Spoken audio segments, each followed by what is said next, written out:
I tell you what, it's on days like this that when I see all this red, there's what, one green in there, and I see I'm down $18,000, and this used to be a million, and now it's 844,000. It makes me wonder, am I in the right game? Am I doing something wrong? What I like to do then is come over here to my trading view charts and just get a greater perspective on it. And what I'm looking at here right now is the NASDAQ market going back to 2011. And I had used this in another video that I put out and asked the question, does this look like a crash?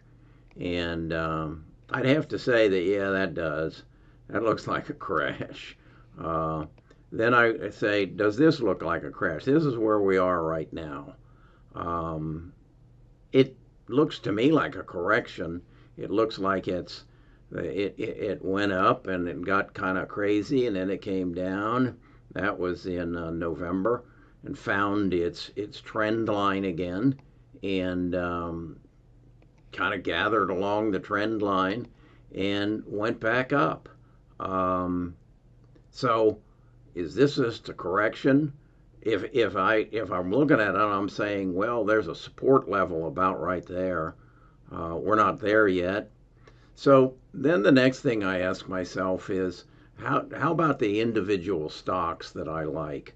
Um, the big six. Here's Google. Can I get really upset about this?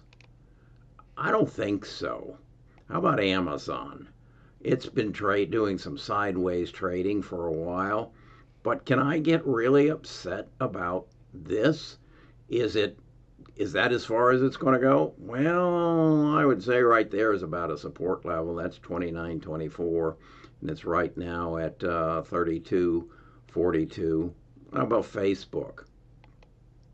Uh, Again, it's come down to close to where its channel is. If I were saying what is its trading channel, it's in there. So I got to be happy with it up there. Apple, again, even boy, oh boy, this is a beautiful chart, and it's coming down. And again, I would say it has a strong support level at 105. It's a 123. But really, its trading channel from back to 2015 is way down here. And then we look at Microsoft. Um, that's not a crash. That is went below its normal channel, but it's nowhere near its normal trading channel. And then let's look at Tesla.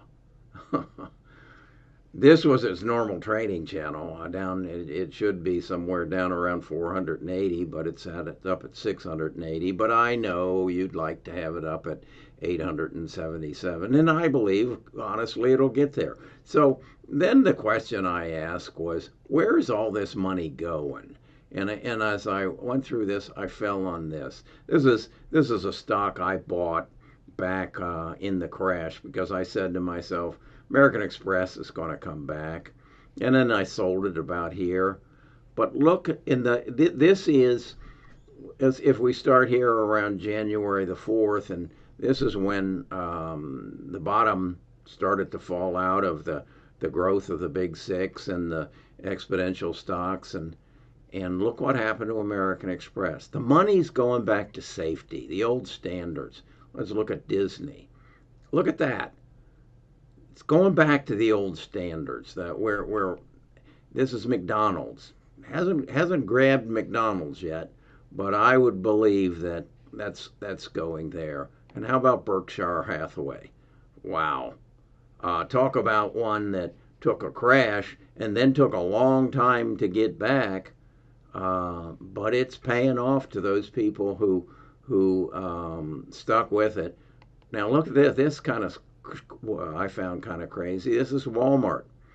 I would have thought Walmart would have been one of the old standbys, but probably it's being punished that it did so well out of the March 20th crash, and got up to these heights, and now people are taking money back. I'm saying it's probably right about its support level.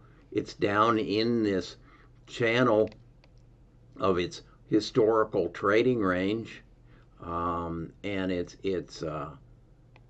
but it's nowhere near the bottom. But I'm saying it's probably in its support range. This was another one that kind of struck me. Hilton. Nobody's going back to the hotels, but they believe they're going to. And then I'm given some comfort in that I'm seeing the ARC ETFs are kind of feeling the same way I am. And then we get into some of your 5G. This is the Crown Towers. This is Marvel. The market just is not coming back and rewarding these people just yet. This is Verizon, just kind of staying in its channel, and Qualcomm took a hard hit. And then you look at gold. No, not. But look at Bitcoin. Wow. Does that remind you though of this? Kodak, Bitcoin, Nikola, Bitcoin, Workhorse, Bitcoin.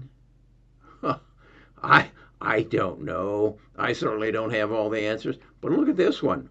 This is Ford. As we were taking a beating, look what's happening to Ford. Coming back to your standbys, and here of course is GameStop, and this is just out and out foolishness. So, what can we learn from a visit back to our charts and coming to some sort of understanding? This is Teladoc, but that's Abbott Laboratories. But that's Biogen.